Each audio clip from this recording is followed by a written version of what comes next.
All right, you guys have all been through my presentations before, right? Yeah, I'm not going to bore you this year.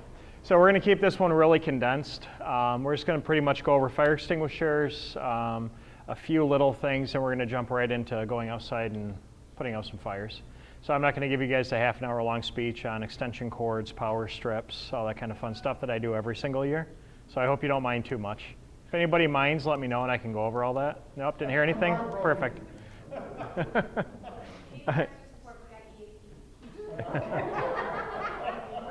The one thing I will warn you guys on, just because I don't know if I really talked about it much last year, but we have been having a lot of issues with cell phone chargers. I don't know if I have ever talked to you guys about that before. What I can tell you though is when you're done charging your devices, instead of just unplugging it from your device and dropping it on the floor or wherever, please unplug it directly from the wall. A lot of the cell phone chargers have been breaking down at the tips and they have been starting a lot of fires. So unplug it from the wall when you're done or from your vehicle. That way there's no power going through it when it's not actually charging, and you should be good. Those things that supposedly stop that breakdown, I mean, are those really? The breakdown, well, the cord saver things. Yeah, this is actually completely different though. It's actually the metal tip. Oh, the metal tip. That little section of it has been breaking down and malfunctioning and starting fires. So it's not just the cord? It's not just the cord, no.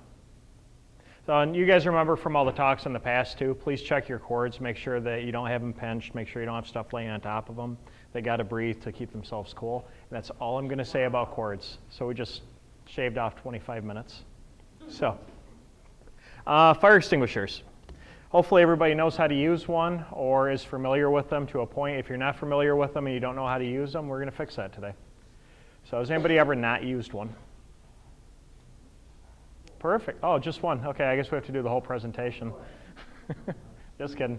All right, so please get in the habit every time you see an extinguisher, please check to make sure the needle's in the green. If it's not in the green, it needs to be serviced or replaced, okay, depending on the extinguisher. Please don't use these as coat racks, purse racks, towel racks, anything that goes on top of them. They have to be out, visible, so you don't have to search for them. The problem is too, is if sometimes you're always constantly throwing a towel on it or a purse or a coat, over time you can actually break off this tab. Over time also, on, off, this pin comes out just a little bit. That pressure of something laying up here is going to slowly expel that product to the point where you don't even know it's happening until you actually need it and it's not going to work, okay? Yes? Real quick, if a child is trying to slow that, can they actually slow that? No. No. No, I mean, could it possibly happen in theory? I mean, if it was like a really old extinguisher that was all rusty and it was at that breaking point and somebody threw it, I could see where it could happen. It shouldn't happen though. I don't think it would.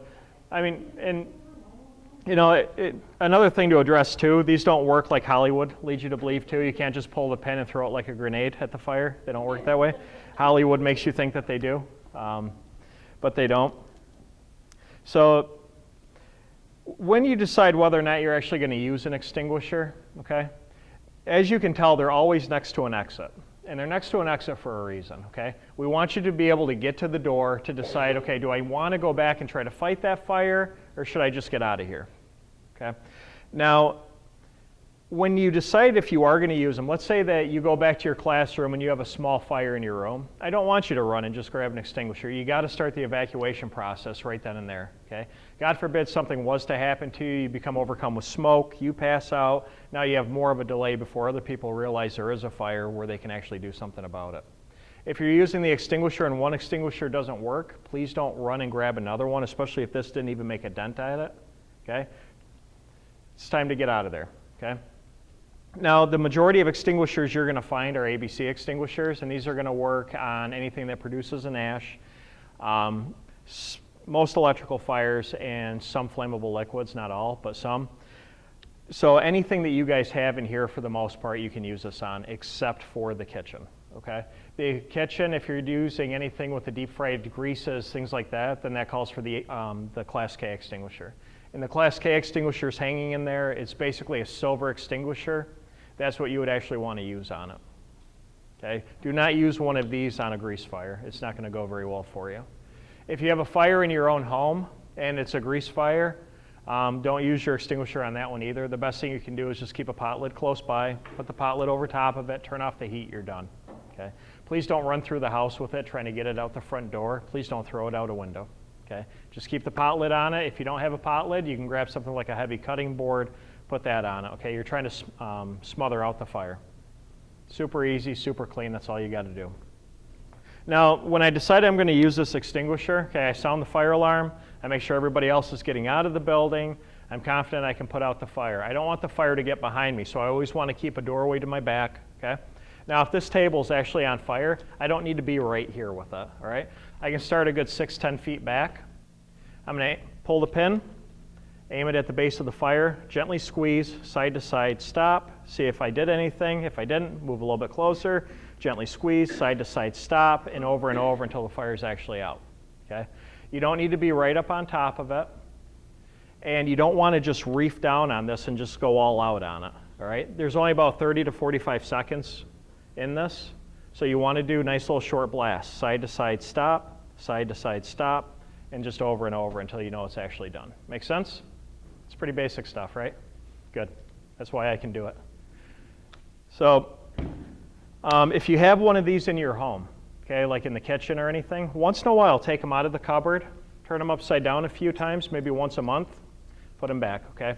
Over time, that really fine powder in there, if you don't do that, it'll actually start compressing in the bottom here, and you only have something about the size of a straw in here.